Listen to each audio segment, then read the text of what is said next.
It was perfectly clear to anybody on the right wavelength what you were doing. You just couldn't use the word. And I met this head-on in a movie called Suddenly Last Summer from a Tennessee Williams play. You know why I was doing it. I told you. I was procuring for him. Sebastian was lonely, Doctor. The Legion of Decency, headed by this sort of shark-like Jesuit priest. I must have had 5 meetings with him. Well, you can't say this, you can't say that.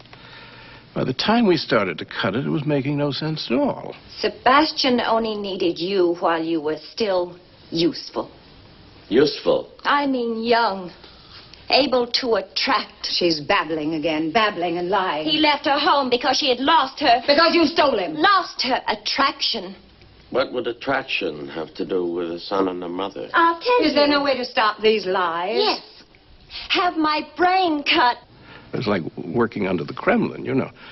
Like writing for Pravda. You did learn how to write between the lines, a photograph between the lines. You'd do it with a look or something. Or there'd be a take on Hepburn's face as Elizabeth Taylor would be telling her, getting closer and closer to the truth, which the Legion of Decency wouldn't dare let us say. We were decoys. Decoys? For Sebastian, he used us as bait. And when she was no longer able to lure the better fish into the net, he let her go. Bait for what? What were the better fish? We procured for him. Did Sebastian like boys or not?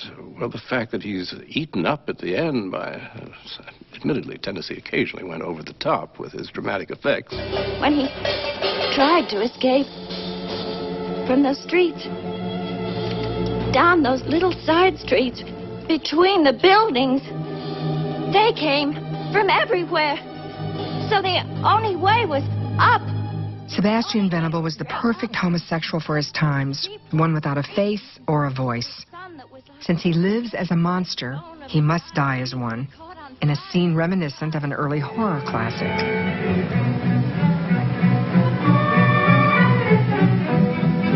I don't know how he still ran. He never ran, but he ran and he ran and he ran. He never reached the end. Never.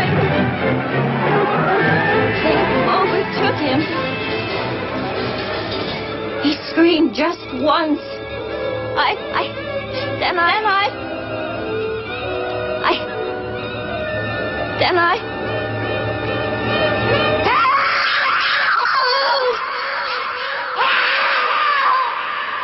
So Suddenly Last Summer opens, and the New York Times is going to destroy this degenerate film, the work of degenerates. So you get a review from Bosley Crowther says that if you like incest, rape, sodomy, cannibalism, degeneracy, this is the movie for you, this sickening picture. Everybody in the country went to see it. That review made the movie.